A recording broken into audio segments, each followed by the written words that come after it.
the most impressive player in the summer league. I mean, that includes Simmons, Ingram, who've had their moments, but Dunn's been really, really good. Got concussed and has not played since. Yeah, his offensive game was better than advertised, and he showed it here. Suleiman taking out his do-it-yourself kid and coming up empty. Oubre trying to get one. This one's good. There you go. Oubre with his first 3 ball in 6 attempts. 3 for 13. Yeah, Washington within 6. Hanging around. Hanging around. Oubre, the young fella out of Kansas. 3 for 13 in the game, but good find from Walters. Get to that corner 3. It's the shortest. And he knocks it in. And welcome back, everyone, to Las Vegas. Thermometer is only reading 104 today. Wow. Oh, yeah. Hey, tonight at 11 Eastern Time, stop in for Sports Center at Night with Chris Hassel and Doug Kazarian.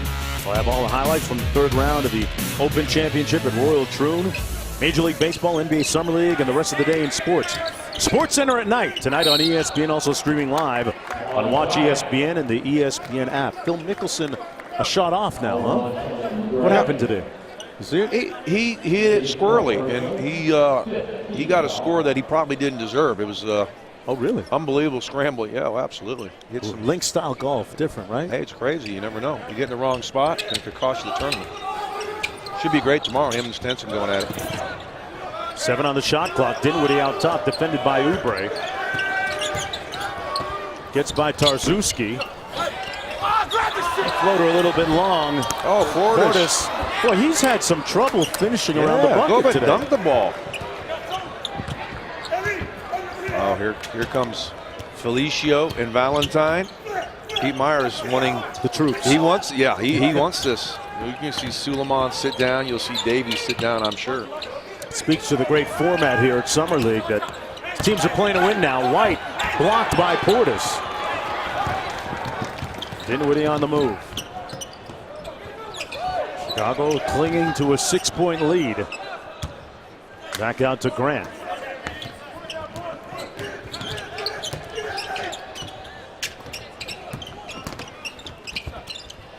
Davies. Got it. Brandon Davies showing off his 3-point range. BYU.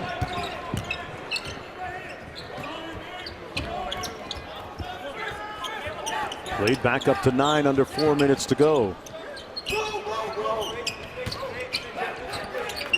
was interesting. We were talking about the Chicago Bulls, JB, and Rajon Rondo was here a little bit earlier in the week, and watching his teammates like Dinwiddie dropping dimes to Davies. But Rondo spent a lot of time with his head coach, Fred Hoiberg. They watched a lot of videotape and spent a little time vibing together, getting to know each other. And Hoiberg called it a real productive few days as Oubre misfires again.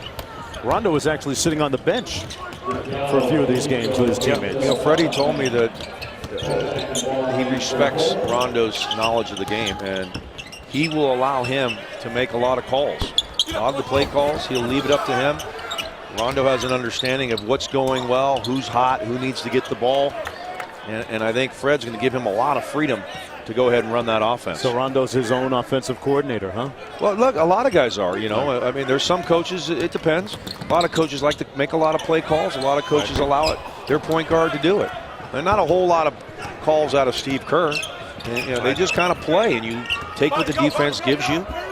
There won't be a lot of play calls, I think, next year for the Golden State Warriors. When you got that many options on the floor, they're going to score 120 a game, don't you think? I don't know what they'll give up, but they're going to get about 120 a game. Pieces for the Warriors. Right here, the Bulls and Hoiberg pondering his team's future when we come back. Rondo has been with the team so far, coming to Summer League, yelling out advice from the stands, even practicing with the team. Fred Hoiberg told me that the players were really responding to Rondo, and Rondo was asked on his and hers about his relationship with Hoiberg, with the preface that he's had some issues with coaches in the past. And Rondo said before he signed with the Bulls, he sat down with Hoiberg for 3 hours and then walked away feeling like they were on the same page and the philosophies were aligned. So guys, the honeymoon phase in full effect right now. Certainly is. That's speed dating when you talk about spending 3 hours and then signing. But Cassidy, I guess it worked out. The vibe was all good between the two of them. It's a big 2-year contract. The second year, not guaranteed. Very little bit of that money is guaranteed. So we'll see how it plays out. Great time by Walters to White. But Walters has played well. Rondo had a great bounce-back season last year after that very unproductive and, frankly, it was a very toxic ending in Dallas 2 seasons ago. 2 minutes to go, 7-point game. How about Walters has 13 and 6 assists to go along with 5 rebounds. Doing it all. A nice job running the show. Grant missing the 3, but the Bulls run down the rebound, leading by 7 with 1:46 to go. Jaren Brown out front. Part of that trade coming over from New York. Felicio sets the screen. Great find. Foul call on Tarczewski. Tarczewski doesn't pass. Tarczewski still doesn't believe they called it. I guess he's not committed a foul in his time, but what a great look here from Grant. Just kind of zizzed it right over the ear of Tarczewski, and the little shove in the back was enough to bother Felicio where he couldn't get the finish. Tarczewski gave it the Tim Duncan who me look. Yeah, well, we're going to miss that one, aren't we? You know the Tim Duncan look? Oh, absolutely. The who me look? Saw Joey Crawford here. Remember Joey throwing out Tim Duncan for clapping that one game in Dallas. I was at that game, actually. Yeah. Joey really regrets that happened. But don't you you knew this was the way Tim Duncan was going out, right? It was going to be a phone call and maybe a little letter like, all right, peace out. I'm gone. I'm not going on this grand tour. Everybody standing ovations everywhere I got. He's sliding out the back, one of the greatest of all time. And Mr. Low Key. Yeah, Mr. Low Key for sure. But not if you're his teammate. No. Ask everybody. This guy's a jokester, very funny. Here's White from downtown.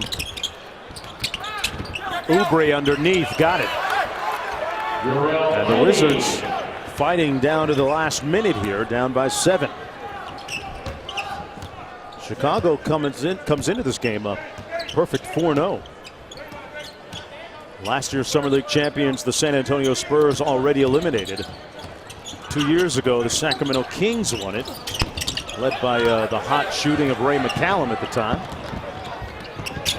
Walters with the stare down 3. Yes! Oh. We're not done yet. 4-point game. And you don't even have to foul. 42 to go. You could play this out if you so choose. We've already had 2 games in the quarterfinals go right down to the final possession. And this one trending in that direction as well. Well, they're not going to foul, so just 10 on the clock here. You got to get a stop and score if you're the Wiz to you have like any that chance. strategy, not fouling? Yeah, no, I'm all right with that. Dinwiddie trapped. Oh. Well, fires up a wild shot. Loose ball. Walters has got hit. And he got fouled in the head, stopping the clock with 15.7 to go. But they're not in the bonus. And they did have a foul to give. Well, this clock got too late here. It was a good hands there by Walters. Had to toss it up. White with a rebound, not knowing who to throw it to. You're not going to be outletting it to Tarczewski. I wanted to go quick, but the Wiz have a shot here, down 6 with the basketball. 15.7 to go. Will we get another buzzer beater here in Vegas? 2 frenetic finishes already today. Earlier, Tyus Jones made free throws after that foul to give Minnesota the win. Then Tyler Ulis at the buzzer. This 3 over his former collegiate teammate Jamal Murray, right in his grill. Hits the 3 to give Phoenix the win against Denver. How about that? What a terrible call for Tyus. I mean, Tyus Jones just throws the leg out there. That was very fortunate. But what a shot from Ulis. You told me just now, 2nd round pick. Yeah. Guaranteed money for 2 years. Averaging already. They like him that much. They saw him as a 1st rounder. They run the elevator play for Eddie, and Eddie the elevator rising up and making it a 1-point game. Great call by Sidney Lowe. If we get a chance to take a look at this one, they ran the elevator out of bounds play, JB. That was big time. That was the picket fence. Yep. Came straight up through the top of the key. What a play. And then Portis, who's all over him, still, Eddie finds a way to rise up and knock it down. He's 5 of 6 from behind the arc, 22 points. You see, he's the inbounder. The inbounder is always the most dangerous guy. And this time it's a switch. Portis doesn't get up. You got to know at that point, no threes. Get up. You have to be all the way up on him. You can't allow him to take that shot. What do you do defensively now if you're Washington down 1, 8.7 to go? You're gambling for the steal, the quick foul? Deny. If you can get a 5-second call, great. As soon as that ball comes in, though, it's got to be an immediate foul. You can't afford any time to go off the clock. You still have an opportunity, regardless of what happens at the free throw line. They make 2, you're down 3. They only make 1, that changes everything. So try to get a 5-second call, immediate foul if they do get it in, regardless of who it is. Hey, let's take a little inventory. The most impressive Washington Wizard today, arguably, Jarrell Eddy, who has a guarantee to get to training camp. And as you intoned earlier, might make an impact beyond that. Oh, I think so. How about him and Walters, the backcourt for the Wiz? 38 points between them. And you said it, Sidney Lowe draws up a beauty, as you're going to see. Eddy, the inbounder. Valentine goes down, you switch. Oh, he wasn't even, I'm sorry. There's the elevator doors. Yeah, there's the elevator doors right there.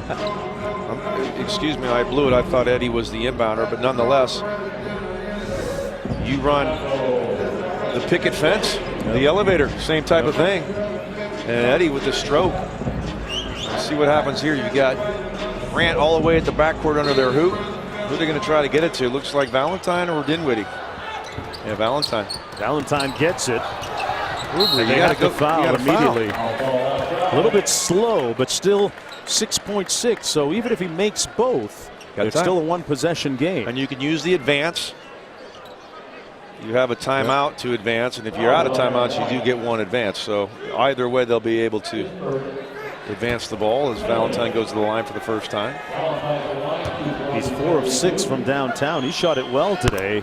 Makes the first foul shot. Now this is the big one. The difference between needing a 2 and 3, enormous, right? Because now if you're Chicago, if you go up 3, you could choose to foul if you want. And I don't. Teams don't implore that enough. Yeah. I'd foul. Makes both. 3-point lead.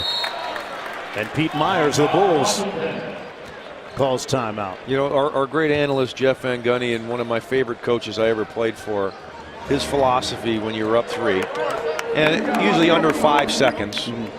4 things have to happen as opposed to 1 lucky 3 going in if you foul. We'll take a break and I'll come back and explain. 4 things opposed to 1. Teach.